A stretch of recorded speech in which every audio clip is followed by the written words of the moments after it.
Hello everyone, இது உங்களோட மக்கு குக்கு. இன்றைக்கி நம்ம சேனலில் ஒரு டிஃப்ரெண்ட்டான டெசர்ட் ரெசிபி பார்க்க போகிறோம்.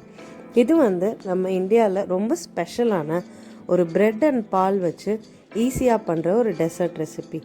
இந்த டெசர்ட்டுக்கு நம்ம ரொம்ப மெனக்கெட தேவையில்லை, நல்லா ஈஸியாக செஞ்சிடலாம். அதே சமயம் டேஸ்ட்டு சும்மா அள்ளும். வாங்க செய்ய ஆரம்பிச்சிடலாம். முதல்ல ஒரு கடாய் வச்சுக்கோங்க. நல்லா அடிகனமாக இருக்கட்டும். நான்ஸ்டிக்காக இருந்தால் இன்னும் சூப்பர். இதில் 1 லிட்டர் முழு கொழுப்புள்ள பால் சேர்த்துக்கோங்க. இந்த முழு கொழுப்புள்ள பால் சேர்த்துனா தான் நம்மளோட ரப்ரி நல்லா க்ரீமியாக திக்காக வரும். இந்த பாலை நல்லா நம்ம சுண்ட காய்ச்சி ரப்ரியாக ஆக்க போகிறோம். ரப்ரிங்கிறது ஒன்றும் இல்லை, நம்ம பாலை 1/3 குறைச்சிட்டு அதுக்குள்ளே நல்லா ஆடையை நல்லா கிண்டி விட்டு நல்லா க்ரீமியாக ஒரு லிக்விட் எடுப்போம். அதுதான் ரப்ரி. பால் நல்லா கொதிக்க ஆரம்பிக்கட்டும். அது வரைக்கும் ஹை ஃப்ளேமில் வச்சுடுங்க. சைட்ஸில் நுர கட்டுது இல்லையா, அதெல்லாம் உள்ளே தள்ளி விட்டுருங்க. இப்போ தான் ஆடை ஃபார்ம் ஆக ஆரம்பிக்கும்.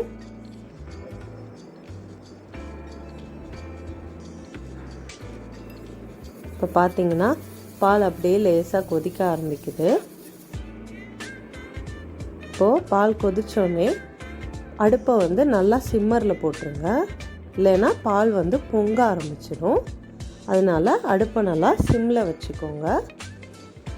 இப்போது நம்மளோட ஆடெல்லாம் மேலே வர ஆரம்பிக்குது பார்த்தீங்களா, அது எல்லாத்தையும் இந்த மாதிரி பாத்திரத்தோட ஓரத்தில் அப்படியே தேக்கி வச்சுருங்க. ஏன்னா இந்த ஆடை ஃபார்ம் ஆகிக்கிட்டே இருக்கணும். இது எல்லாத்தையும் நம்ம ஓரத்தில் தேக்கி நம்ம சேவ் பண்ணி வச்சுக்கணும். ஆடையை பால்குள்ளே விட்டுட்டே இருந்தோன்னா பொங்கிக்கிட்டே இருக்கும். அதனால இந்த மாதிரி சைட்ஸில் தேக்கி வச்சுக்கோங்க.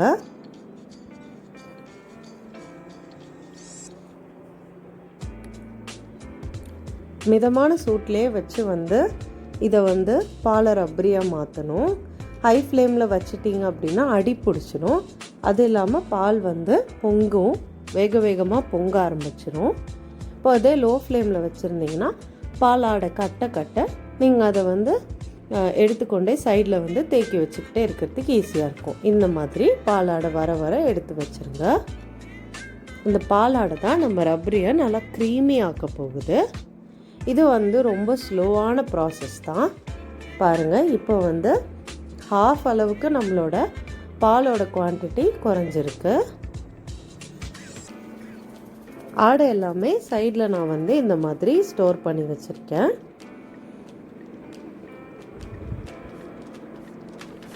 இந்த மாதிரி ஹாஃபாக வந்ததுக்கப்புறமா 1 டீஸ்பூன் ஏலக்காய் தூள் மணத்துக்காக நான் சேர்த்துக்கிறேன். இந்த ஏலக்காய் மணம் ஒரு யூனிக் ஃப்ளேவரை தரும். அதுக்காக தான் இதை நல்லா இந்த பாலோட கலந்து விட்டுருங்க.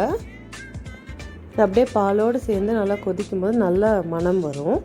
இப்போது இந்த சைடில் இருக்க இந்த ஆடை எல்லாத்தையும் நம்ம கரண்டி வச்சு நல்லா சுரண்டிட்டு உள்ளே விட்டுருங்க. இந்த ஆடெல்லாம் இப்போது இந்த பாதியாக மாறின பாலில் சேர்ந்து நல்லா கொதிக்கணும். இந்த ஆடை அப்படியே பாலில் மெதுவாக கரைஞ்சி நல்லா திக்கான லிக்விடாக ஃபார்ம் ஆகும். நல்லா ஓரங்களை ஸ்க்ரேப் பண்ணி உள்ளே விட்டுருங்க.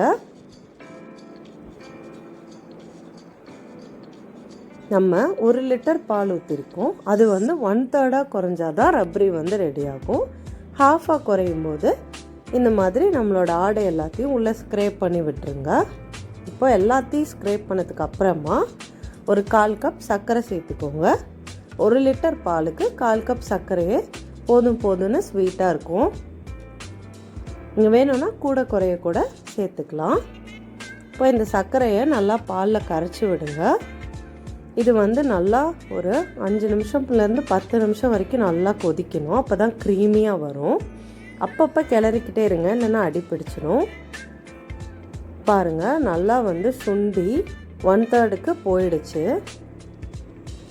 இது ரொம்ப ஸ்லோவான ப்ராசஸ் ரப்ரி ரெடி பண்ணுறதுக்கு. உங்களுக்கு ஃபாஸ்ட்டாக ரெடி பண்ணோம் அப்படின்னா நீங்கள் 1/4 லிட்டர் பால் எடுத்துகிட்டு அதை கொதிக்க வச்சுட்டு 1 டின் கண்டென்ஸ் மில்க் ஊற்றுறீங்க அப்படின்னா சீக்கிரம் அதை கொதிக்கும் போதே ஒரு 5 நிமிஷத்துலேயே நம்மளோட ரப்ரி சீக்கிரம் ரெடி ஆகிடும். ஏன்னா கண்டென்ஸ் மில்க் வந்து ஏற்கனவே சுண்ட வச்ச பால் தான். இப்போது நம்ம செஞ்சு வச்ச ரப்ரியை ஒரு பாத்திரத்தில் ட்ரான்ஸ்ஃபர் பண்ணிவிட்டு இந்த ரப்ரியை வந்து நம்ம நல்லா கூல் பண்ணணும். ஸோ வந்து ஃப்ரிட்ஜில் ஒரு அரை மணி நேரத்துக்கு வச்சுக்கோங்க, நல்லா சில்லுன்னு ஆகட்டும். இப்போ இதை வச்சுட்டு வந்துடலாம். அரை மணி நேரத்துக்குள்ளே ஒரு பேனில் 1 கப் சர்க்கரை சேர்த்துக்கோங்க. நம்ம இப்போது சர்க்கரை பாகு ரெடி பண்ண போகிறோம். 1 கப் சர்க்கரைக்கு 1 கப் தண்ணி சேர்த்துக்கோங்க. இந்த சர்க்கரை பாகுக்கு வந்துட்டு பெருசாக ஒரு பதமும்லாம் ஒன்றும் தேவையில்லை. இந்த சர்க்கரை வந்து நல்லா கரைஞ்சி ஒரு 5 நிமிஷம் குறைஞ்ச தீயில கொதிக்க விட்டாலே போதும், பாகு ரெடி ஆகிடும். இந்த கம்பி பதம்லாம் வரணும்னு அவசியம் இல்லை. கம்பி பதம்லாம் எட்டிடுச்சு அப்படின்னா நம்மளோட ப்ரெட் வந்து இந்த சர்க்கரை பாகில் இஞ்சாது. அதனால கம்பி பதம் வரைக்கும்லாம் விடணும்னு அவசியம் இல்லை. முதல்ல இந்த சர்க்கரை நல்லா கரையட்டும். ஹை ஃப்ளேமில் வச்சுட்டு கொதிக்க ஸ்டார்ட் பண்ணுற வரைக்கும் விட்டுருங்க. இப்போ வந்து லேசாக கொதிக்க ஸ்டார்ட் பண்ணதுக்கப்புறமா அடுப்பை வந்து நல்லா லோ ஃப்ளேமில் வச்சுட்டு ஒரு 5 நிமிஷம் நல்லா கொதிக்கட்டும்.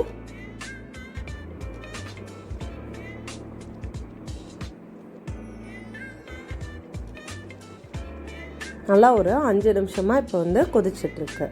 இப்போ இதில் கொஞ்சம் ஃப்ளேவருக்காக குங்குமப்பூ சேர்த்துக்கோங்க. இந்த குங்குமப்பூ சேர்த்துனீங்க அப்படின்னா நம்மளோட இதுக்கு ஒரு நல்ல கலரும் நல்ல ஒரு ஃப்ளேவரும் ரிச்சான ஃப்ளேவரும் கிடைக்கும். சேர்த்துட்டு ஒரு தடவை நல்லா கலந்து விட்டுக்கோங்க.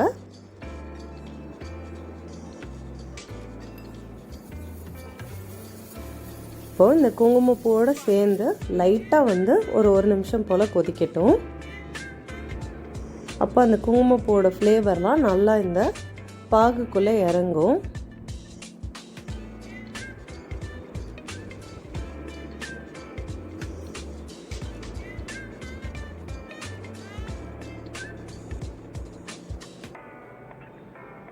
இப்போயே வந்து நல்லா வாசனை வர ஆரம்பிக்குது, நல்லா ஃப்ளேவர் கிடைக்குது.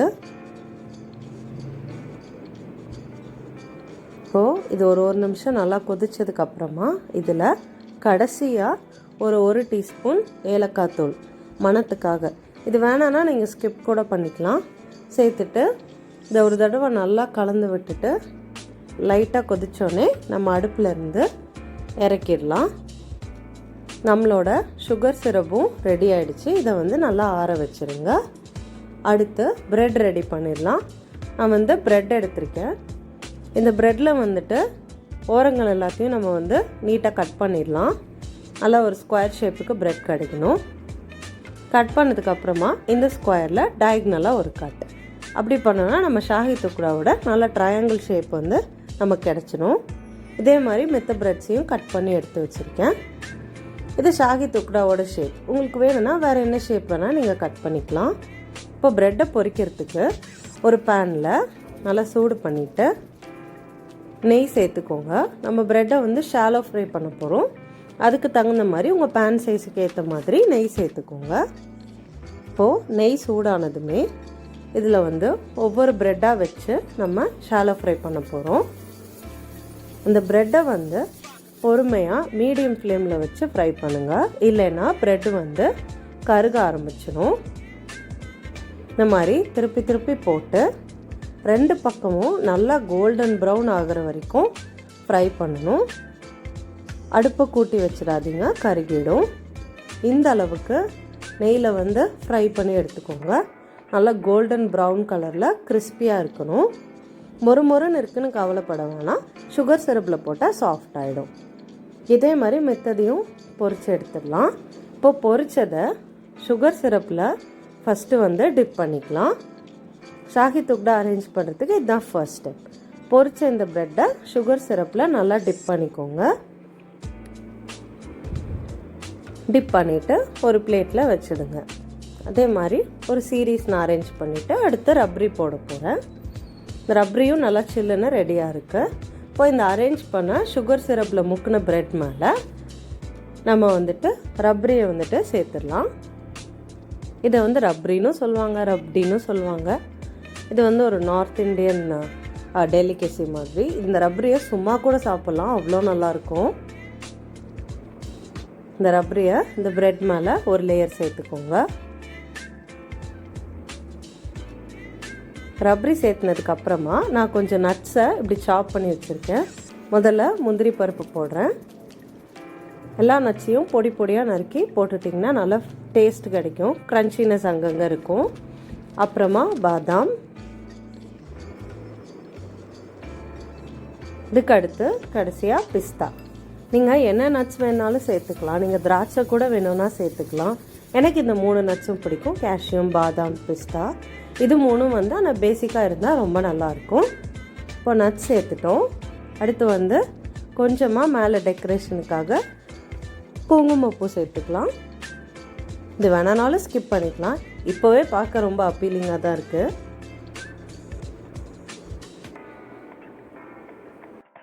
அவ்வளோதான், நம்ம shahi tukda ready to serve and eat. கண்டிப்பாக ட்ரை பண்ணி பார்த்து என்ஜாய் பண்ணுங்கள். இந்த வீடியோ பிடிச்சிருந்தா லைக் பண்ணுங்கள், கமெண்ட் பண்ணுங்கள், ஷேர் பண்ணுங்கள். மறக்காமல் நம்ம சேனலுக்கு சப்ஸ்கிரைப் பண்ணிடுங்க. தேங்க்ஸ் ஃபார் வாட்சிங். நான் every week Sunday new videos போடுவேன். மறக்காமல் அது எல்லாத்தையும் பார்த்து எனக்கு சப்போர்ட் பண்ணுங்கள். என்னோட மித்த வீடியோஸ் பார்க்க லிங்க் சைடில் கொடுத்துருக்கேன், அதையும் பார்த்துட்டு என்ஜாய் பண்ணுங்கள்.